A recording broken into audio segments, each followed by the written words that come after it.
தொடர்ச்சியாக 4-5 தலைமுறையாக விவசாயத்தை செய்து வந்த மக்களை நீதிமன்றத்துக்கு அழைத்து வனஜீவராசிகள் திணைக்களம் வழக்கை பதிவு செய்துள்ளது. வெளிநாடுகளுக்கு உரையாற்றும் போது நாட்டினுடைய அரசு தலைவர் சரி அல்லது இனவாதிகள் என்று சொல்லக்கூடியவர்கள் சரி, அவர்கள் ஏதோ தமிழ் மக்களுக்கு தாங்கள் உதவி செய்வது மாதிரி நடிப்பதும், சாப்பாட்டுக்கு வழி இல்லை, வீட்டிலே எத்தனை பேர் சாப்பாட்டுக்கு அரிசி ஒவ்வொரு நாளும் அரிசியை வேண்டி அந்த உலையில போடுற பாடி இருக்கின்ற நேரத்தில் இவ்வளவு தூரம் கடந்து இந்த மக்கள் எங்கே போவது சாப்பாட்டுக்கு?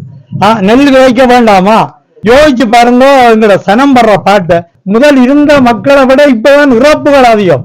இந்த இறப்புகள் அதிகமாக வாரதுக்கு உங்களுடைய நடவடிக்கைகள் தான் காரணம். தமிழர்கள் இந்த நாட்டின் பிரஜைகள், இந்த நாட்டின் ஆதிகால பூர்வீக குடிமக்கள் தமிழர்கள் தான். புலிகள் என்ற காலத்துல நிம்மதியாக இருந்தவர்கள் தமிழர்கள். பயத்தில வாய் மூடிக்கொண்டு பேசாமல் உங்களோட பாட்டில இருந்து கொண்டு கொழும்புகள்ல இருந்து கொண்டு இருந்த நீங்களே தவிர இங்கு இருந்தாலும் அவர்களுடைய கட்டுப்பாடுகளுக்கு நீங்க இல்லை. அப்படி பயந்து கொண்டிருந்த நீங்கள் இந்த இப்படியான அட்டகாசமான ஒரு ஈனத்தனமான போக்கில நீங்கள் அரசாங்கத்தை நடத்தாதீர்கள்.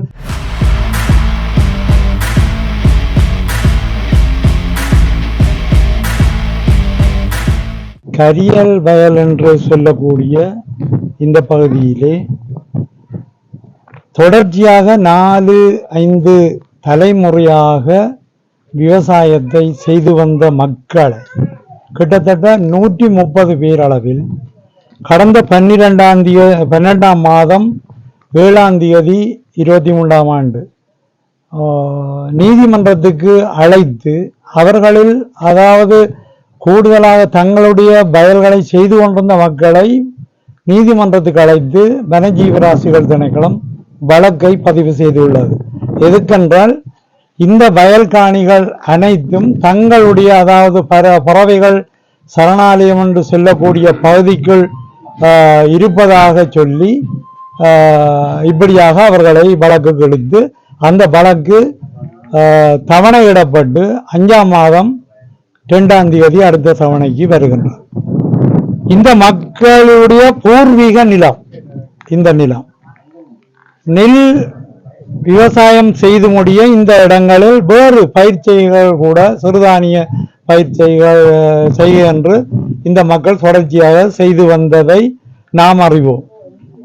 இங்கு வந்தபோது இவர்கள் சொல்லும் கதைகளை கேட்க, அதாவது 1901ஆம் ஆண்டுக்கான நில அளவை திணைக்களத்தினால் வழங்கப்பட்ட வரைபடம் இருக்கின்றது. 1908ஆம் ஆண்டுக்கான ஆவணங்கள், அதாவது காணிக்குரிய உறுதிகள் என்று சொல்லக்கூடிய இலங்கை சுதந்திரம் அடையக்கு முதல் வழங்கப்பட்ட உறுதி இந்த மக்களின் கைகளில் இருக்கு.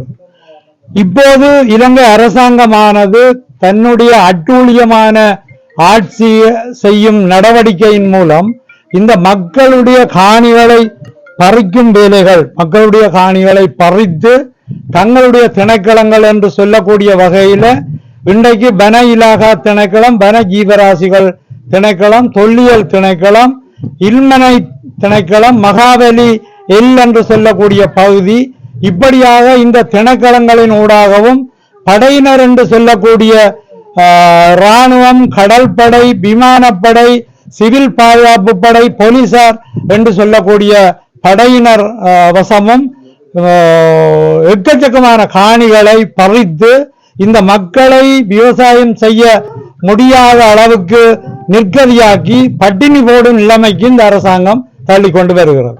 ஆனால் வெளிப்பூச்சுக்கு வெளிநாடுகளுக்கு உரையாற்றும் போது நாட்டினுடைய அரசு தலைவர் சரி அல்லது இனவாத அரசாங்கத்தில் இருக்கும் தலைவர்கள் அல்ல இனவாதிகள் என்று சொல்லக்கூடியவர்கள் சரி, அவர்கள் ஏதோ தமிழ் மக்களுக்கு தாங்கள் உதவி செய்வது மாதிரி நடிப்பதும் நாடகமாடுவதுமாகத்தான் இந்த செயல்பாடுகள் இங்கே பார்க்கப்படுகின்றது எங்களால். அதாவது மக்கள் இங்கு பெரிய கஷ்டப்படுகின்றார்கள், பெரிய துன்பப்படுகின்றார்கள். சாப்பாட்டுக்கு வழி இல்லை. வீட்டிலே எத்தனை பேர் சாப்பாட்டுக்கு அரிசி ஒவ்வொரு நாளும் அரிசியை வேண்டி அந்த உலையில போடுற பாடி இருக்கின்ற நேரத்தில் இவ்வளவு தூரம் கடந்து இன்றைக்கு சொல்லப்போனா இரணப்பாலை, செம்மன் குன்று, அம்பலான் பொக்கனை, மாத்தளன், முள்ளிவாய்க்கால், தலஞ்சன் மடம், புளியம்பொக்கனை, புதுக்குடியிருப்பு ஆகிய இடங்கள்ல இருக்கிற மக்கள் இந்த காணிகளுக்கு சொந்தக்காரர்கள். கரவப்பட்டி பகுதிக்குள்ள இந்த காணிகள் அடங்குகின்றன. 130 பேருக்கு வழக்கு இப்படியாக போட்டு இந்த மக்களை அழைத்து கொண்டு யோசிச்சு பாருங்க. அன்றைக்கு வழக்குக்கு போய்க்க நீதிமன்றம் முழுக்க இந்த மக்களால் நிரம்பி வளைந்த நிலைமையும், அந்த நீதிமன்றத்திலே இவர்களுக்கு பிணை வழங்க வேண்டி இருந்த போது அவரவரே தங்களுடைய சொந்த பிணையில் போகலாம் என்று சொல்லக்கூடிய ஒரு நிலையையும் இந்த அரசாங்கம் தான் ஏற்படுத்தியுள்ளது. ஒரு 5-6 தலைமுறையாக 1901ஆம் ஆண்டு தொடக்கம் இந்த காணிகள் இருந்ததற்கான ஆவணங்களை அந்த மக்கள் வைத்துக் கொண்டிருக்கும் போது, நீங்கள் அதுக்கு பிறகு நாட்டை சுதந்திரம் அடைந்த என்று சொல்லி 1948ஆம் ஆண்டுக்கு பிறகுதான் சுதந்திரத்தை எடுத்துக்கொண்டு நீங்கள் அட்டகாசமான செயல்பாடுகளை இந்த மக்களுக்கு செய்து வந்தால் இந்த மக்கள் எங்கே போவது? சாப்பாட்டுக்கு நெல் விதைக்க வேண்டாமா? அல்லது சிறுதானிய பயிற்சிகள் செய்ய வேண்டாமா? நீங்கள் என்ன செய்கின்றீர்கள்? அரசாங்கமானது மக்களை பாதுகாக்க வேண்டிய பொறுப்பில் இருக்க வேண்டியவர்கள் தான் அரசாங்கத்தில் இருந்து கொண்டு அரசாங்கத்தை வழிநடத்த வேண்டும். இது மக்களை துன்புறுத்தி கொண்டு இருப்பவர்களை கொண்டு அரசாங்கத்தை நடத்தி கொண்டு இருப்பென்றால் யோசிச்சு பாருங்க. எங்களோட சனம் படுற பாட்டை, சனம் இதாலதான் உங்களோட அட்டூழியங்களால சனம் இங்க இருக்க முடியாமல் சனம் வெளிநாடுகளுக்கு ஓடுறதும், அல்லது தாங்களே ஏதோ ஒரு வகையில் இப்ப பாருங்க, முதல் இருந்த மக்களை விட இப்பதான் இறப்புகள் அதிகம். இந்த இறப்புகள் அதிகமாக வாரதுக்கு உங்களுடைய நடவடிக்கைகள் தான் காரணம். இங்க நீங்க தமிழர்களை எப்படியாவது வெளியேற்ற வேண்டும், இந்த நாட்டை விட்டு வெளியேற்ற வேண்டும் என்ற சிந்தனையோடு தான் ஆட்சியாளர்கள் ஆட்சியை செய்து கொண்டிருக்கின்றீர்கள். தமிழர்கள் இந்த நாட்டின் பிரஜைகள், இந்த நாட்டின் ஆதிகால பூர்வீக குடிமக்கள் தமிழர்கள் தான். இப்படி இருக்க தமிழர் அடக்கி ஒடுக்கி கொண்டு விடுதலை புலிகள் காலத்துல நிம்மதியாக இருந்தவர்கள் தமிழர்கள். 2009ஆம் ஆண்டுக்கு பிறகு உங்களுடைய நடவடிக்கைகளை நீங்கள் தீவிரப்படுத்தி, அப்படியே விடுதலை புலிகள் இருந்த காலத்துக்கு இந்த வனஜீவராசிகள் திணைக்களமோ, வன இலாகா திணைக்களமோ, தொல்லியல் திணைக்களமோ அல்லது மகாவலியல் திணைக்களமோ இங்கு வரவில்லை. எல்லோரும் பயத்தில வாய் மூடிக்கொண்டு பேசாமல் உங்களோட பாட்டில இருந்து கொண்டு கொழும்புகள்ல இருந்து கொண்டு இருந்த நீங்களே தவிர இங்கு இருந்தாலும் அவர்களுடைய கட்டுப்பாடுகளுக்கு நீங்க இல்லை. அப்படி பயந்து கொண்டிருந்த நீங்கள் இன்றைக்கு வந்து எங்களுக்கு ஒருவரும் இந்த மக்களுக்கு பாதுகாப்பு தரணும் என்ற சிந்தனை இல்லாமல் அடக்கி எங்களுடைய மக்களின் காணிகளை பறித்து உங்களுக்கு சிங்களவர்களை குடியேற்றுவதும், சிங்கள மக்களை கொண்டு வந்து இப்ப கொக்கு தொடுவா கர்நாடக அணியை எடுத்து பார்த்தால் சிங்கள மக்களை தான் குடியேற்றுகின்றீர்கள்.